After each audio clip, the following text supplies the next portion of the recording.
Olá, minha gente. Bom, esse é o segundo vídeo no qual eu vou dividir um texto que é fruto das minhas meditações nessa Semana Santa. O primeiro texto, o relato da esperança perdida, falou sobre a virtude da esperança e falou também sobre essa experiência da Sexta-feira da Paixão. O texto de hoje, ele vai falar sobre a fé, mas vai falar também sobre o dia talvez menos falado dessa semana, desse período pascal, que é o Sábado Santo. Muito se fala, e com toda razão, na Sexta-feira da Paixão. Muito se fala, e com mais razão ainda, do Domingo de Páscoa. Mas eu acredito que esse sábado tem algo a nos dizer também. Então vamos ao texto. O relato da fé adormecida. Muito se fala do enorme drama da cruz. Aquela sexta-feira é realmente um dia que não pode e nem deve ser esquecido. O dia em que as trevas buscaram assassinar a luz. O dia em que minha irmã Esperança ficou perdida diante do suposto fracasso de quem foi rejeitado por aqueles que veio salvar. Aquela sexta-feira verdadeiramente foi terrível. O mais terrível dos dias. Síntese e consequência de toda uma história de ingratidão, orgulho e ódio. Mas hoje, desejo falar sobre outro dia. Aquele que fica entre a sexta da derrota e o domingo do triunfo. Esse dia não é tão falado quanto os outros dois. Nele, aparentemente, não aconteceram grandes coisas, apenas isolamento e a tristeza pelo que foi e também pelo que poderia ter sido. As saudades da presença, das palavras, daquele que, ao mesmo tempo em que pedia aos homens que me tivessem, fazia com que em seus corações eu nascesse. O sábado foi o dia pós-tragédia e, por isso, talvez o mais trágico dos dias, porque nele a certeza da ausência era consolidada. Ele não está no meio de nós. Era isso que aquela rocha colocada na entrada do sepulcro parecia dizer. Ele não está no meio de nós e não mais estará. Naquele sábado, tal como ele, também eu estava sepultada. Não junto com ele. Meu sepulcro era outro. A rocha que o tapava também era outra. Eu estava sepultada dentro dos corações que o tinham escutado. Aquele sábado foi o grande teste da confiança.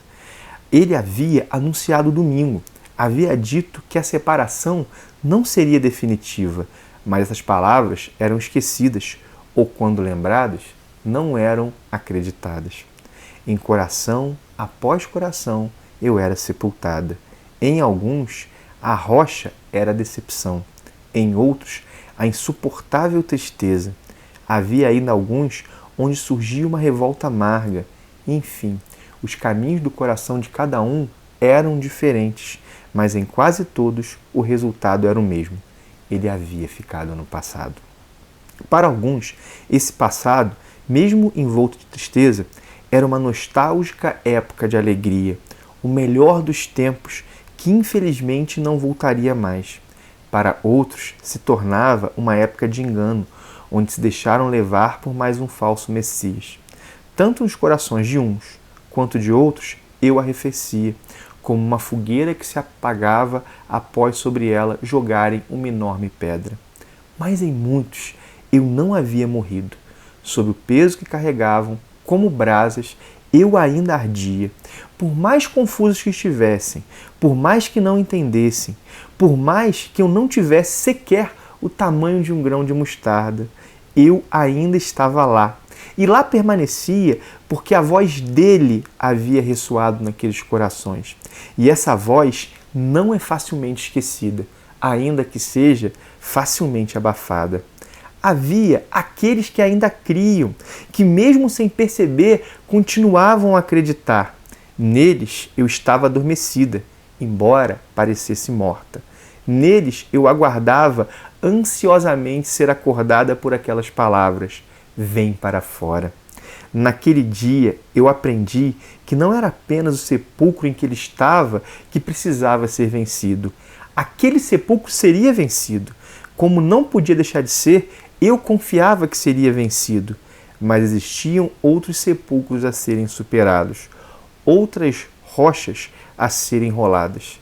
Ele voltaria a viver, mas para que vivesse dentro dos seus, eu precisava despertar também. Mas o meu despertar, ou para muitos o meu nascer, não dependia só dele, dependia também daqueles cujos corações haviam se tornado sepulcros.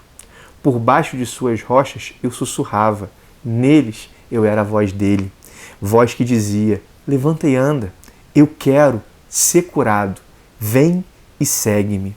Na escuridão dos caminhos confusos, na cegueira da dor e do erro, eu sou a vela e a lâmpada que pode iluminar.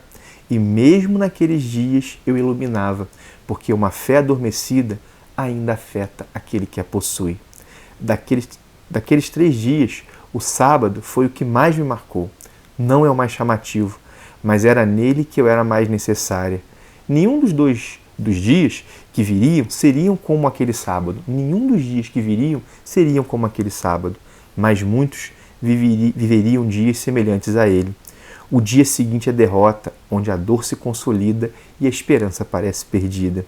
O dia que parece o último, mas que na verdade é o que antecede o primeiro. O dia no qual ele parece ter ficado no passado. Dia no qual eu tenho o poder de torná-lo presente. O sábado acabou por ser o meu lugar, e eu sou a garantia de que ele é apenas a véspera do domingo. E nesse sábado de hoje, eu só peço uma coisa. Por favor, permita que eu desperte. Bom, minha gente, esse é o meu texto desse sábado. Desculpa aí ter gaguejado um pouco ao gravar. Amanhã, no domingo de Páscoa, vou encerrar aí o meu caminho que eu comecei na sexta e vamos ter um texto sobre o relato do amor revivido. Bom, é isso, minha gente. Fiquem com Deus. Feliz Páscoa.